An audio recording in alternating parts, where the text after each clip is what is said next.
Now I am going to explain you a wonderful mechanism of our body known as RAS, whose full form is renin-angiotensin-aldosterone system. Before knowing about this system, I want to tell you a few little concepts. In that, in our body, nephrons filters the blood, right?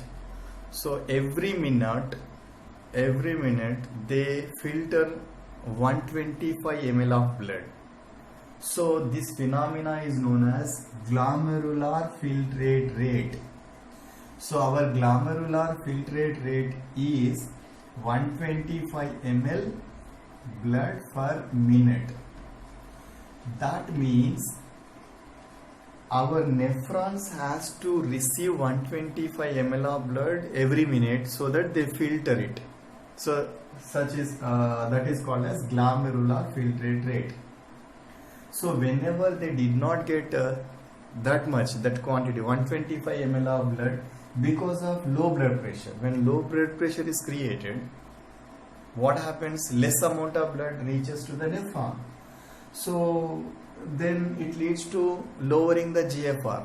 So when GFR falls down, then immediately this system will initiate to increase the blood pressure in order to get GFR normal.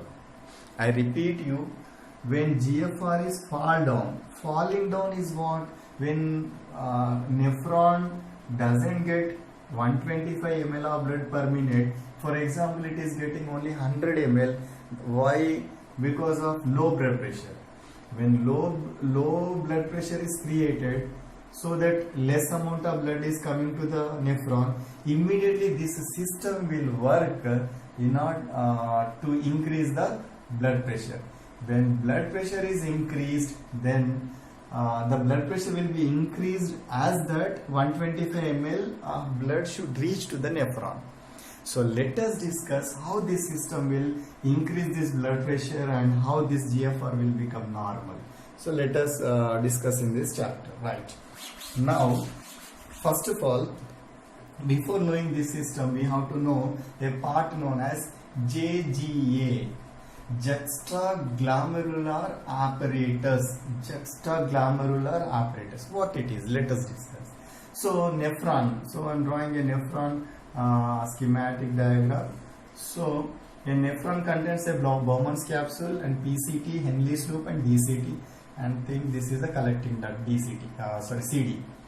So the renal arteriole which enters into Bowman capsule known as afferent arteriole.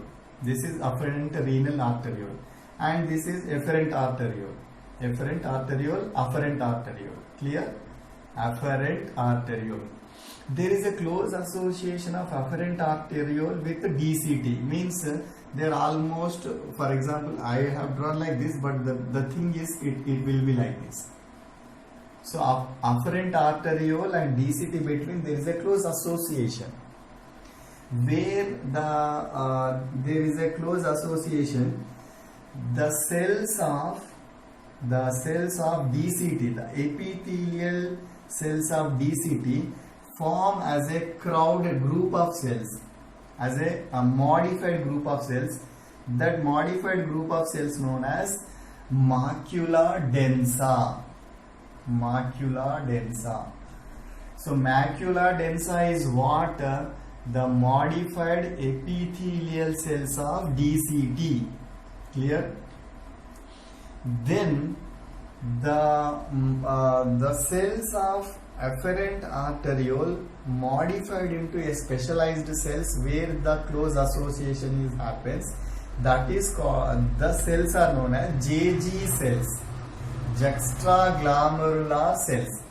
JG cells are present in the afferent arteriole cells which are modified smooth muscles. DCT cells modified into macula densa. These JG cells and macula densa togetherly called juxtaglomerular apparatus. So juxtaglomerular apparatus is formed by JG cell and macula densa. Clear? Then now just going to the back to the lesson. When GFR is falls down, so when glomerular, this is a glomerulus, right? When glomerular filtrate rate falls down, means lesser amount of blood is coming to glomerulus.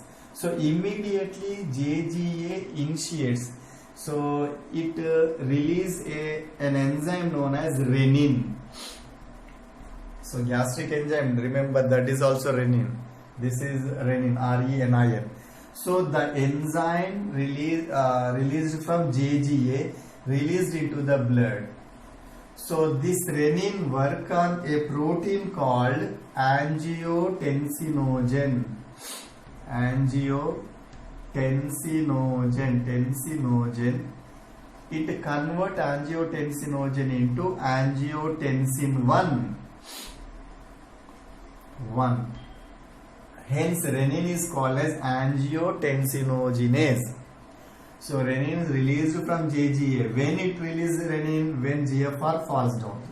See the link. When GFR falls down, immediately it activates. Then it releases renin. The renin released into the blood. So blood has a protein known as angiotensinogen, which is inactive form of angiotensin 1. So immediately once this active form protein converted into angiotensin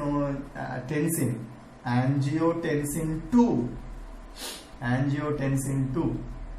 This angiotensin 2 travels through the blood because it is happening. These are the blood proteins, right? So when it travels through the adrenal glands, where adrenal glands are located? Above the kidneys. So when angiotensin 2 reaches the cortex of adrenal glands, it stimulates cortical cells of adrenal glands to release aldosterone.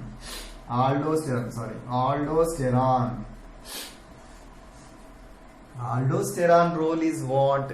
The aldosterone role is, so absorption of sodium ions in DCT and CD will increase, and secretion of potassium into the blood will increase. So when potassium level increases in the blood by the aldosterone, immediately blood pressure will increase.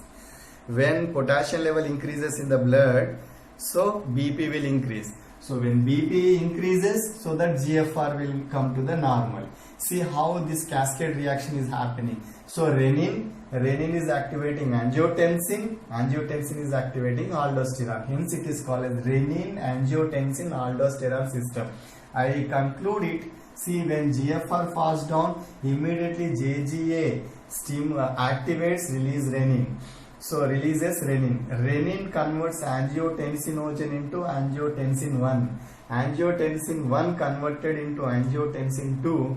Angiotensin 2 stimulates cortex of adrenal gland to release aldosterone. Aldosterone helps in the reabsorption of sodium plus ions and secretion of potassium ions into blood. When potassium ions level increases in the blood, so blood pressure will increase, so that sufficient blood will come to the glomerulus, which GFR will become normal. This is RAS. Thank you.